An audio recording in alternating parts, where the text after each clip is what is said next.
Good morning friends, कैसे हैं आप लोग। मैं उम्मीद करता हूँ आप लोग अच्छे होंगे। आइए, कल की बची हुई जो कहानी है हमारी जो उसका शेष भाग हम आज प्रस्तुत करते हैं। कल हमारी कहानी यहाँ तक हुई थी। Hearing this he ran away she ran away sorry. इस बात को सुन करके वो भाग गई। कौन भाग गई? हमारे इस कहानी की जो पात्र हैं, जो प्रोटोगनिस्ट हैं, जो सेंट्रल कैरेक्टर है, टम्बेलिना, ये चली गई। आइए इसके आगे की कहानी शुरू करते हैं। हम कहानी जो थी वो एक बार मैं फिर से बता देता हूँ आपके सामने। एक बार एक औरत थी, है ना। वो उम्मीद करती थी, उसके कोई बच्चा नहीं था, तो उसने सोचा कि भाई मेरे एक बच्चा होना चाहिए। एक शाम को एक जादूगर, यानी एक जादूगरनी, शी लिखा हुआ है, वो आती है, देखती है कि भाई वो रो रही है। वो जो औरत है वो, उसको एक बच्चा चाहिए होता है, इस वजह से वो रो रही होती है।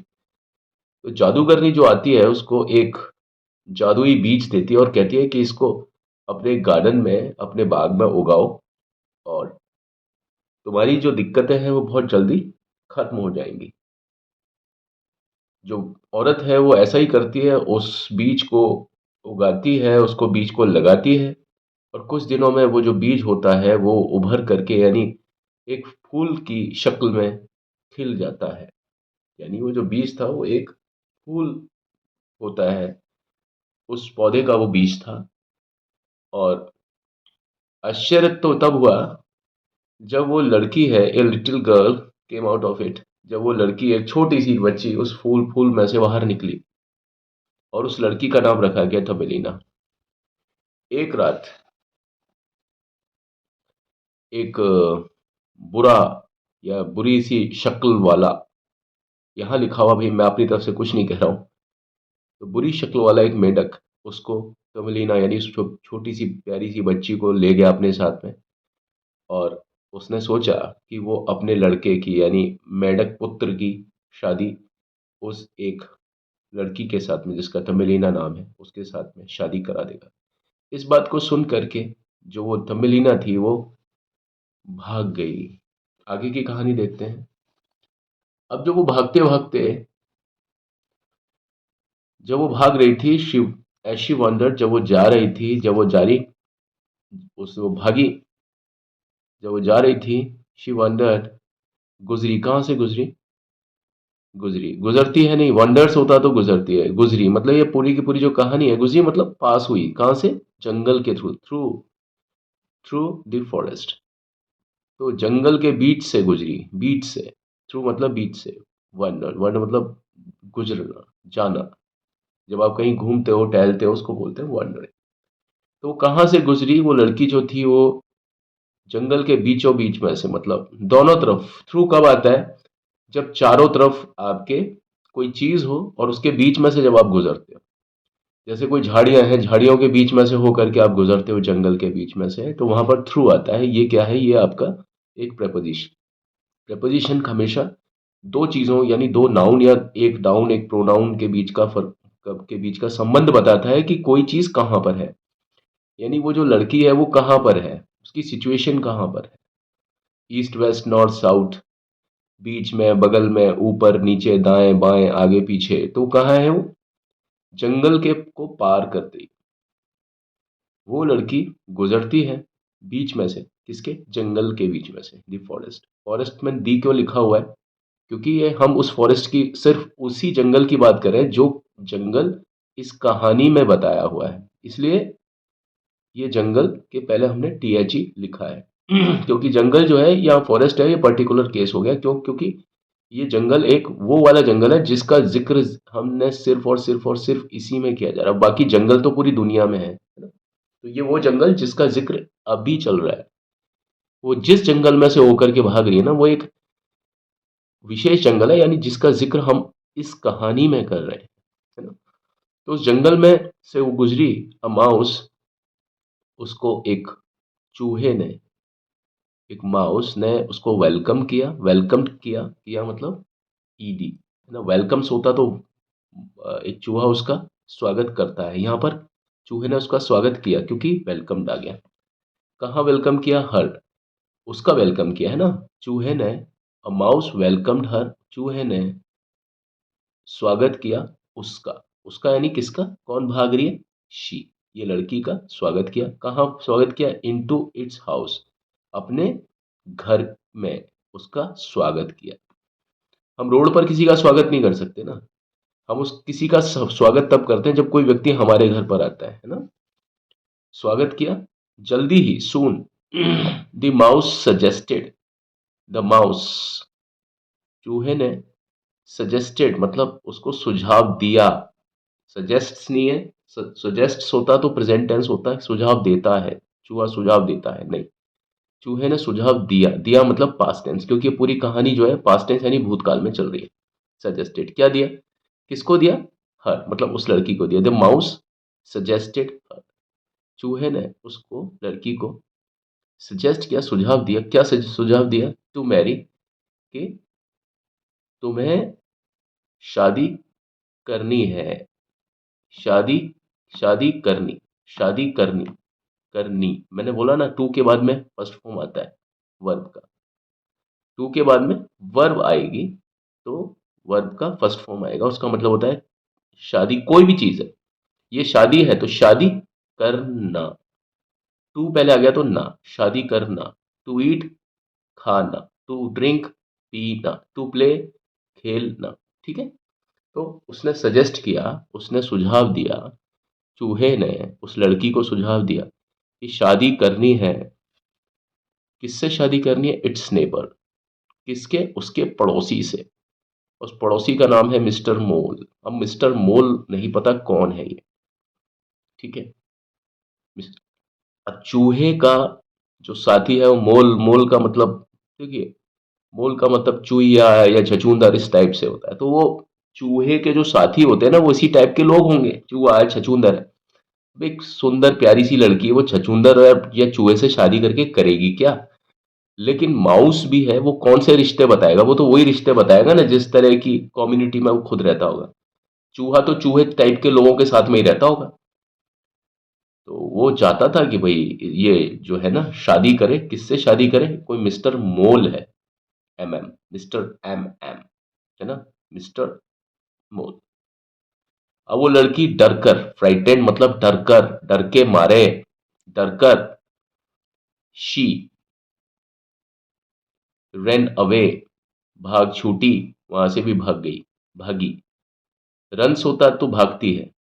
रेन मतलब पास्ट टेंस में चल रही है ना कहानी। मैंने क्या बताया, सब्जेक्ट के तुरंत बाद में जो वर्ब आएगी वहां से आपको पता पड़ता है कि ये जो हमारा जो है जिक्र, ये पास्ट टेंस पर चल रहा है, यानी भूतकाल में चल रहा है, यानी कहानी चल रही है। और हर एक वाक्य में आप देखेंगे जो भी वर्ब सब्जेक्ट के यानी आपका विषय है, विषय यानी सब्जेक्ट के बाद वाली जो वर्ब है ना वो पास्ट टेंस वाली हो रही हो। तो यही सब्जेक्ट है, उसके बाद वाली रन, रन का सेकंड फॉर्म, सेकंड फॉर्म बोले तो पास्ट टेंस। तो वो लड़की जो है वो भाग छूटी दोबारा से। शी वॉज काइंड हार्टेड, वो दयालु थी। काइंड हार्टेड मतलब दयालु, है ना, बड़े दिल वाली, दयालु। एंड हेल्पफुल, और मददगार थी, वो मदद करती थी, है ना। काइंड हार्टेड एंड हेल्पफुल ये दोनों एडजेक्टिव हैं, ठीक है। किसके एडजेक्टिव हैं? ये इसके विशेषता बता रहे हैं इस लड़की की। और जो नाउन या प्रोनाउन की विशेषता को बता दे उसको विशेषण बोलते हैं। यानी काइंड हार्टेड ये एक विशेषण है और हेल्पफुल ये भी एक विशेषण है, ठीक है। हेल्प के पीछे फुल लगाया, हेल्पफुल हो गया, विशेषण हो गया। काइंड हार्ट के पीछे ईडी लगाया तो काइंड हार्टेड, ये वर्ब से बनाया हुआ है। ये भी एक वर्ब से ही बनाया हुआ है। हेल्प वर्ब भी होता है, नाउन भी होता है, और इस तरीके से एडजेक्टिव कई तो पैदाइशी होते हैं, कई बनाए गए होते हैं, ठीक है। तो ये किसकी भाषा बता रहा है? ये इसके बारे में बता रहा है, शी वॉज काइंड हार्टेड। और ये कौन सा एडजेक्टिव है? ये है आपका प्रीडिकेटिव एडजेक्टिव, क्योंकि ये नाउन के बाद में वर्ब आ रही है और वर्ब के बाद में ये आपके एडजेक्टिव आ रहे हैं। तो कौन से एडजेक्टिव है? ये प्रेडिकेटिव एडजेक्टिव है, पीछे की तरफ आ रहे हैं, यानी इसके बाद में। वो लड़की जो थी वो काइंड हार्टेड थी और हेल्पफुल थी, यानी जो तमेलीना की बात हो रही है। वन डे, एक दिन, शी सॉ, ए, एक दिन, उसने देखा एक वुंडेड स्वेलो, एक घायल एक पक्षी, एक चिड़िया, पक्षी, घायल चिड़िया एक पक्षी को देखा। कैसे देखा? क्राइंग इन पेन, रोते हुए, रोते रोते हुए, सोते हुए, जागते हुए। जब भी कभी ऐसा आएगा तो वर्ब के बाद में जो भी कोई वर्ब होगी उसके बाद में आईएनजी आएगा। यहां रोने की क्या वर्ब है? क्राई। तो चिड़िया को देखा, चिड़िया को एक एक पक्षी या एक चिड़िया को, एक घायल चिड़िया को देखा उसने, एक घायल चिड़िया को, एक घायल चिड़िया यानी ए वुंडेड स्वेलो, एक घायल चिड़िया को देखा। सौ मतलब देखा उसने एक दिन, है ना। वो चिड़िया क्या कर रही थी? रोते हुए क्राई मतलब रो, रोते हुए, रोते हुए, आईएनजी मतलब रोते हुए, किसमें? दर्द से, दर्द से कराते हुए, दर्द से रोते हुए, दर्द से कराते हुए। कराना और रोना एक ही बात है ना। रोते हुए, आईएनजी मतलब क्राई मतलब रो, और आईएनजी मतलब ते यहां पर। तो रोते हुए देखा, दर्द से कराहते हुए, रोते हुए उस घायल चिड़िया को उस लड़की ने देखा एक दिन। ये हो गया। शी, किसकी बात हो रही है? उस लड़की की बात हो रही है। शी, लड़की ने, हेल्प, मदद किया, मदद की, हेल्प्स नहीं होता, हेल्प्ड होगा यहाँ पर, है ना, क्योंकि कहानी पास्ट टेंस में आ रही है। सेकंड फॉर्म, सेकंड फॉर्म बोले तो पास्ट टेंस। और ये वर्ब है, सॉरी सब्जेक्ट है। सब्जेक्ट के तुरंत बाद में जो भी कोई टेंस होगा ना उसका पता पड़ता है वर्ब को देख करके। यहाँ पर वर्ब सेकंड फॉर्म में है तो कौन सा टेंस चल रहा है? ये पास्ट टेंस। पास्ट टेंस क्यों? क्योंकि ये पूरी कहानी, कोई भी कहानी है वो पास्ट टेंस में ही कही जाती है ज्यादातर। 99.9% यानी 99.9% कहानी यही कही जाती है इसी अंदाज में। शी, उसने मदद किया, किसका? हर, किसकी? स्वेलो की, यानी इस पक्षी की यानी चिड़िया की मदद की। टू, किस चीज में? To heal, to heal her wings, यानी हील मतलब इलाज करने में, उसको दोबारा से ठीक करने में, ठीक कर, ठीक करना, ठीक करना, है ना। टू का मतलब ना, ना मतलब नेगेटिव नहीं, ना वाला ना और हाँ वाला ना नहीं, ये मतलब हील मतलब ये वर्ब है और उसके पीछे ना लगा दो। तो ये जब वर्ब के पीछे ना लगा देते हैं तो हो जाता है हील मतलब ठीक करना, ना, है ना। तो उसने, लड़की ने मदद की, किसकी? उस चिड़िया की मदद की। हर यहाँ चिड़िया के बारे में है। उसकी मदद की किस चीज में? ठीक करने में। किसके? उसके पंख, उसके पंख। अब तो जाहिर बात है पंख किसके हैं? चिड़िया के ही पंख हैं, उसी का तो जिक्र आया है ना। तो चिड़िया के पंखों को, पंख नहीं पंखों को, दोनों तरफ पंख होते हैं ना चिड़िया के, एक तरफ पंख होते हैं तो विंग, दो तरफ पंख है तो विंग्स, पंखों को ठीक करने में। सून, जल्दी ही, दे बिकेम बेस्ट फ्रेंड्स। और सही, जाहिर सी बात है जब आप किसी की इतनी मदद करोगे तो वो जल्दी ही क्या, बहुत जल्दी आपस में दोस्त बन जाएंगे, और वही हुआ। सून, जल्दी ही, दे, दे यानी दोनों, कौन? ये टमिलीना और ये वुंडेड स्वेलो, है ना, यानी घायल पक्षी, दोनों क्या हुए? दोस्त बन गए। दे बिकेम, बिकेम मतलब बन जाना, बन गए, बन जाते हैं मतलब बिकम्स, या बिकम, बन जाते हैं, और बिकेम होगा बन गए। बिकम की सेकंड फॉर्म, सेकंड फॉर्म कब आती है? जब हम पास्ट टेंस की बात करते हैं। पूरी कहानी किस में लिखी हुई है? पास्ट टेंस में। तो हर एक वाक्य में आप देखिए सब्जेक्ट के बाद में जो वर्ब आएगी ना वो सेकंड फॉर्म वाली ही होगी, क्योंकि एक इंग्लिश का एक सिस्टम होता है, और जब आप इस तरीके से लिखते हैं, सोचते हैं, बोलते हैं, इंग्लिश लिखने में कभी कोई दिक्कत नहीं आएगी आपको। क्योंकि इंग्लिश में ज्यादातर जो प्रॉब्लम आती है ना वो वर्ब को हैंडल करने में, वर्ब को हैंडल करने में ही दिक्कतें आती हैं। क्योंकि आगे से आपकी कभी नहीं होंगी। आप एक बार मेरे बताई हुई हर चीज को आप नोट किया कीजिए, आपको चलते चलते आप अंग्रेज बन जाएंगे 6 7 8 महीने में आराम से, गारंटी है। जल्दी वो लोग दोस्त बन गए। द स्वेलो, पक्षी, वो चिड़िया, टुक, देखो ये पक्षी, ये चिड़िया सब्जेक्ट, ये वर्ब सेकंड फॉर्म, टेक का सेकंड फॉर्म, ले गई, चिड़िया ले गई उसको, चिड़िया ठीक हो गई, किसको ले गई? जाहिर सी बात है ये हर है, यहाँ तम्बेलिना की बात है। चिड़िया उसको ले गई अपने साथ में, यानी तम्बेलिना को ले गई, और फ्लू, उड़ी अपना साथ में लिया, चिड़िया ने उसको अपने साथ में लिया लड़की को और उड़ गई, फ्लाई का सेकंड फॉर्म, उड़ी, टू अ गार्डन, कहाँ को उड़ी, एक एक बाग में, एक उद्यान को उड़ गई, है ना, वेयर जहां, शी, शी मतलब स्वेलो की बात हो रही है, शी मैट स्वेलो की बात, कौन उड़ गई, चिड़िया, तो अगला जो वाक्य है वो चिड़िया वाला ही आएगा, वो यानी वो चिड़िया ने उसको मिलाया, मीट का सेकंड फॉर्म मैट, शी मतलब सब्जेक्ट, सब्जेक्ट के बाद में वर्ब देखिए पास्ट टेंस की, मीट का सेकंड फॉर्म, हमेशा सेकंड फॉर्म आएगा यहां पर, तो चिड़िया को मिलाया, मीट मतलब मिलाती है, ताती ते मिलाती है, मैट मतलब मिलाया, मतलब पास्ट टेंस मतलब भूतकाल, मिलाया किससे मिलाया, अ टाइनी फ्लावर मतलब एक छोटे से फूल, फेरी यानी एक छोटे से एक फूल से मिलाया जो कि क्या था, परियों का बेटा था, परी का बेटा था, ये एक फ्लावर, फ्लावर टाइनी फ्लावर फेरी, तो ये फ्लावर से मिलाया जो कि परी का बेटा था, तो परी का बेटा को हम परा तो नहीं बोल सकते, लेकिन वो परियों का बेटा है, उससे मिलाया, बहुत खूबसूरत एक बच्चा था उससे मिलाया जो कि परी का बेटा था।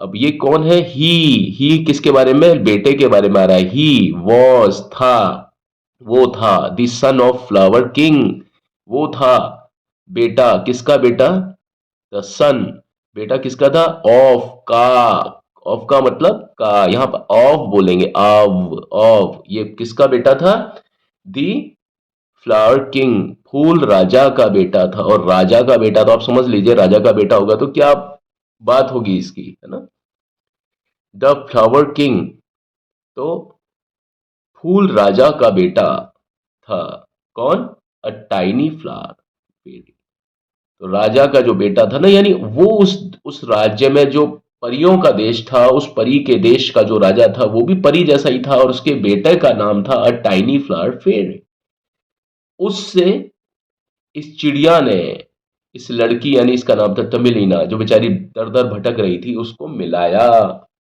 ही आस्क्ड, अब देखिए flower, flower, he was the son of flower king, किससे मिली है, उस लड़के से मिली है, उस लड़के से मिली, उसका नाम था टाइनी फ्लावर, यानी टाइनी मतलब छोटा, फ्लावर मतलब ये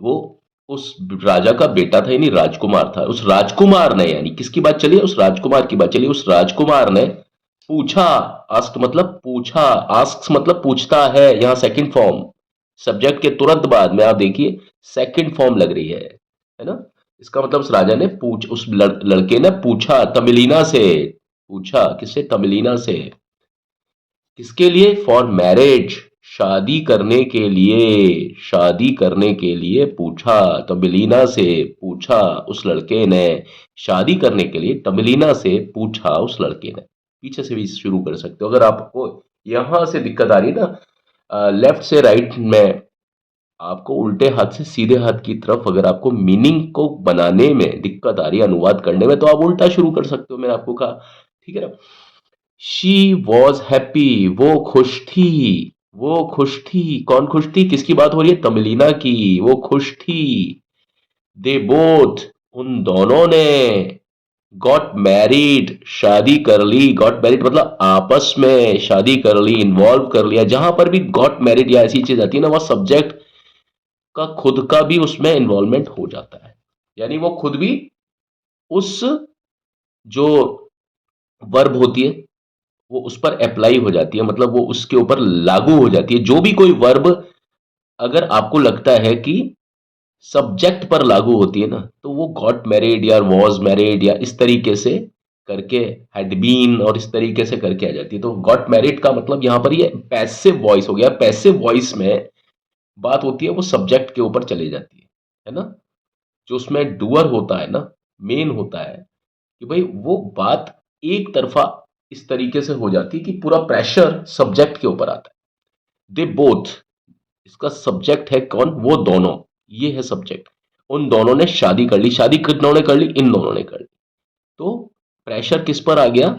शादी करने का जो एक्शन है वो किस पर लागू हो रहा है? सब्जेक्ट पर ही लागू होता है, और जब सब्जेक्ट पर लागू होता है तो वाक्य की जो संरचना होती है वर्ब की वो थोड़ी सी चेंज हो जाती है ना? तो यहाँ गॉट के बाद में आएगा ये। ठीक है, उन्होंने आपस में शादी कर ली और लिव्ड, रहने लगे। रहने लगते हैं मतलब लिव या लिव्स, क्योंकि ये कहानी मैं बार बार बता रहा हूं कि पास्ट टेंस में चल रही है तो सेकंड फॉर्म ही आएगी। लिव्ड, वो रहने लगे हैप्पीली, खुशी से। खुशी मतलब हैप्पी, खुशी से ये तरीका है, मैनर है, किस तरीके से रहने लगे। तो जो मैनर बताता है वो क्या होता है, जो तरीका बताता है वो क्या होता है? एडवर्ब। एलवाई वाले ज्यादातर शब्द एडवर्ब होते हैं, मैं सारे नहीं बोल रहा लेकिन ज्यादातर। तो हैप्पीली मतलब यह एडवर्ब है, वो रहने लगे कैसे? खुशी खुशी। और ये देखिए, ये वर्ब है पूरा, और वर्ब में जो चीज ऐड हो जाए उसको बोलते हैं adverb. Adverb, verb में ऐड हो जाए यानी उसके बगल में खड़ा हो और इसका इफेक्ट बताए। रह तो रहे हैं, वो रहे तो सही, लेकिन कैसे रहे इसके बारे में अतिरिक्त जानकारी, वर्ब के बारे में अतिरिक्त जानकारी कौन सी चीज देती है? एडवर्ब। और उसके बाद में वो रहने लगे, अब यहां तो यह है रहने लगे, और एक है खुशी से रहने लगे। तो किस में ज्यादा जानकारी है? किस बात में? खुशी से रहने लगे, इस बात में ज्यादा जानकारी है, ज्यादा इंफॉर्मेशन है, बजाय इसके कि रहने लगे से, है ना? खुशी से रहने लगे। और जो शब्द आपको अधिक जानकारी दे दे वर्ब के बारे में, यानी जो शब्द वर्ब को ऐड कर जाए उसी को हम बोलते हैं एडवर्ब। और यहां पर एल वाई लिखा हुआ है, और ज्यादातर जिन शब्दों के बाद में एल वाई लगता है उसी को हम एडवर्ब भी बोलते हैं। तो मैंने यहां पर आपको दो कारण बताए जिस वजह से आप ये महसूस कर सकते हैं कि ये एडवर्ब है। तीसरा, ये एडवर्ब इसलिए भी है कि अगर आप इसको पूरे सेंटेंस में से हटा भी दोगे ना हैप्पीली को, तो सेंटेंस को कोई ज्यादा फर्क नहीं पड़ेगा, इस तरीके से नहीं पड़ेगा कि सेंटेंस गलत नहीं होगा। तो इसको मैंने तीसरा एक पहचान और बता दी कि एडवर्ब किस तरीके से पहचानते हैं हम। ठीक है, उसके बाद में वो खुशी खुशी रहने लगे हमेशा, एवर, बाद में, यानी बाद में हमेशा के लिए, बाद में, बाद में हमेशा, बाद में हमेशा, तो वही है हमेशा के लिए बाद में। इसका मतलब क्या है? हमेशा, सदैव खुशी से रहने लगे शादी करके वो दोनों। ठीक है, अब यह कहानी यहां पर खत्म हो जाती है। ठीक है ना? तो ये आज की कहानी में आपने देखा कि आपने कहानी को किस तरीके से जाना समझा, बड़े रोचक अंदाज में मैंने बताने की कोशिश की। मैं ये नहीं कहता कि बहुत ही अच्छा अंदाज है, लेकिन फिर भी मुझे ऐसा लगता है कि इस तरह से आप ना सिर्फ कहानी को समझते हो, कहानी की इंटेंसिटी को, उसके कॉन्टेक्स्ट को, रेफरेंसेस को, एक एक चीज के समायोजन को आपस में, ना सिर्फ आपके सामने एक सीन, एक दृश्य बनता है, बल्कि आप इसके माध्यम से ग्रामर को भी सीखते हो बहुत अच्छे तरीके से। तो मेरा अभिप्राय, मेरा जो औचित्य है आपको बताने का, इस YouTube पर आने का, वो ये नहीं है कि मैं सिर्फ आपके सामने सिर्फ और सिर्फ कहानियां बताऊं, क्योंकि कहानी तो देखिए साहब लगभग सभी लोग बताते हैं, और कहानी बताना इतना कोई टफ नहीं होता। लेकिन चैनल जो है ना वो मेरा इंग्लिश का है, तो यहां पर मुझे इंग्लिश को सिखाना भी पड़ेगा, आपको समझाना भी पड़ेगा, ताकि आप लिखने के लायक बन सकें, सोचने के लायक बन सकें, आप सुनने के लायक बन सकें, समझने के लायक बन सकें, और खुद से खुद घर बैठे बिना किसी शिक्षक के, अगर आपके पास में कोई टीचर नहीं है, या टीचर मिले लेकिन आपका उनके साथ में कोई उस तरह से रहा नहीं कांटेक्ट, या बहुत सारे ऐसे हमारे साथ में कारण हो जाते हैं, फैक्टर्स होते हैं जिसकी वजह से हमें इंग्लिश समझ में नहीं आती है। बहुत सारे कारण हैं, है ना? हमारे इंडिया में लोग, बच्चे बेचारे दूर देहात गांव से होते हैं, जहाँ टीचर्स को भी सही जानकारी नहीं होती है। मैं ये नहीं कहता कि उन टीचर्स को जानकारी नहीं होती है, मेरे कहने का मतलब वो नहीं है, लेकिन फिर भी इंग्लिश के मामले में थोड़ा सा इस तरीके से होता है कि सब थोड़ा सा लूज हैंडेड छोड़ा जाता है बात को। संदर्भों में घुस करके अगर आप पढ़ाएंगे तो बहुत कुछ मजा भी आएगा, समझ में आएगी।